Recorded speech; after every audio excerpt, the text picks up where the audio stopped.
Nananatili pa ring mataas ang presyo ng manok at bigas sa mga pamilihan sa kabila ng sobra-sobrang supply ng mga ito. Samantala, paglalagay ng price cap, nakikitang paraan ng grupo na magsasaka para mapigilan ang pagtaas ng presyo ng bigas. Si Claysol Pardilla sa sentro ng Balita Live. Audrey, bagong taon na pero malaking problema pa rin sa mga poultry producer ang oversupply ng manok. Nabunsodaan nila sa talamak na bentahan ng frozen na manok sa mga palengke ayon sa Department of Agriculture. Mula 115 pesos noong Setyembre, bumagsak na sa 85 pesos ang farm gate price ng regular na sariwang manok. Sumadsad naman sa 70 pesos ang oversized o malalaking manok na hindi agad na ibenta. Ayon sa United Broiler Raisers Association, mahina na nga ang purchasing power ng mga mamimili, tinatalo pa sila ng frozen o imported na manok na lantarang ibinebenta sa palengke. Kung maganda sana ang demand, kahit papaano hindi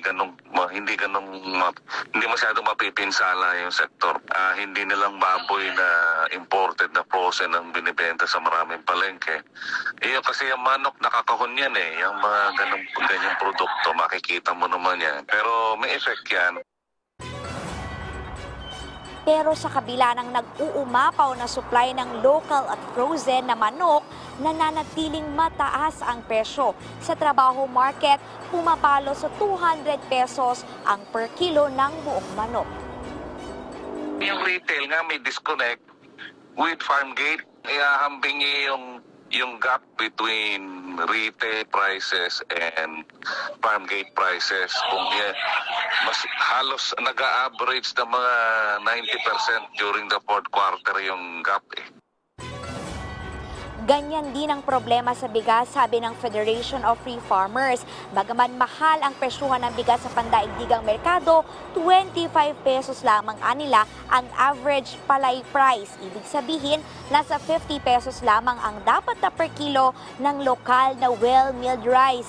Pero umaabot sa 55 pesos ang presyo sa ilang palengke. Suhestyon ng grupo, magpataw ng suggested retail price o price cap sa bigas.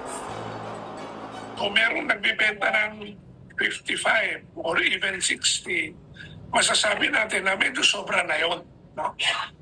Parang extraordinary profit na yun. Might have to reach a level of a price ceiling, price cap. It's not a supply problem right now, but there is anticipated supply problem in the next few months. Kaya tumataas yung presyo.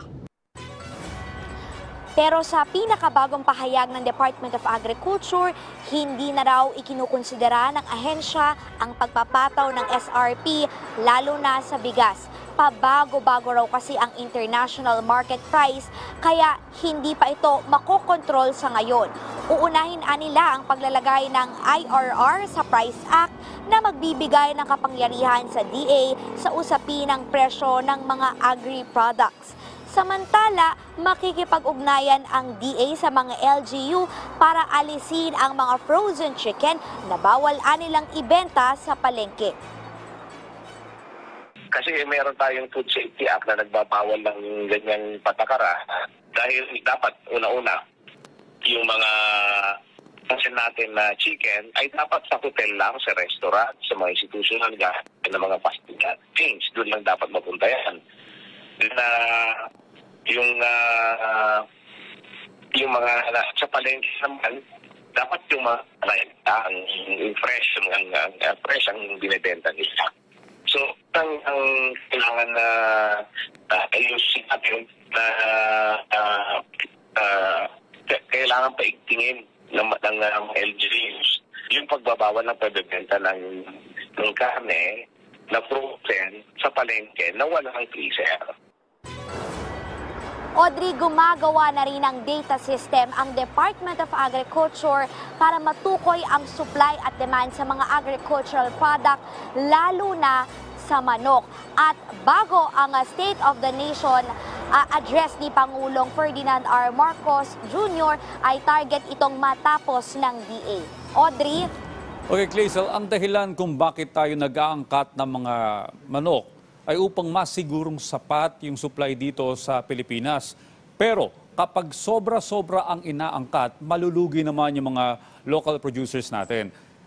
Sa pagtaya ba o sa pag-aaral ba, sobra-sobra ba yung inangkat?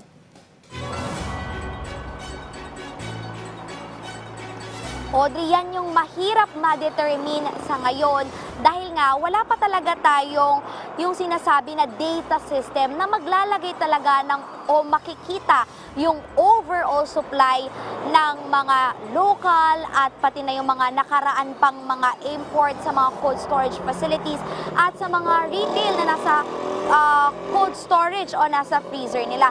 Kaya nga ang target ng DA ay mabuo yung data system para makita talaga yung actual volume. Ayon, Audrey, sa United Broiler Raisers and Association, malalaman na oversupply na kapag bumagsak na ang presyo na nangyayari ngayon na 150 noong Setyembre pero nasa 70 to 90 pesos na lamang at nagkakaroon na rin ng oversize na manok. Yan yung malalaking manok na ang ibig sabihin masyado na silang bumigat yung timbang at lumaki dahil hindi na maibenta. Audrey?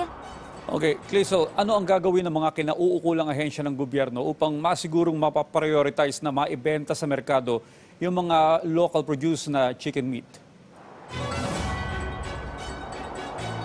Audrey, nakikipag-ugnayan ang Department of Agriculture sa mga lokal na pamahalaan para ipatupad nila yung Food Safety Act at pagbawalan yung pagbibenta ng frozen na manok kung walang freezer yung mga nagtitinda dahil ayon sa DA, etong mga frozen at imported na manok ay designated lamang na ibenta sa mga hotel at restaurant. Yan kasi yung nagiging matinding kompetisyon ng mga local producer at ng mga retailer. Audrey?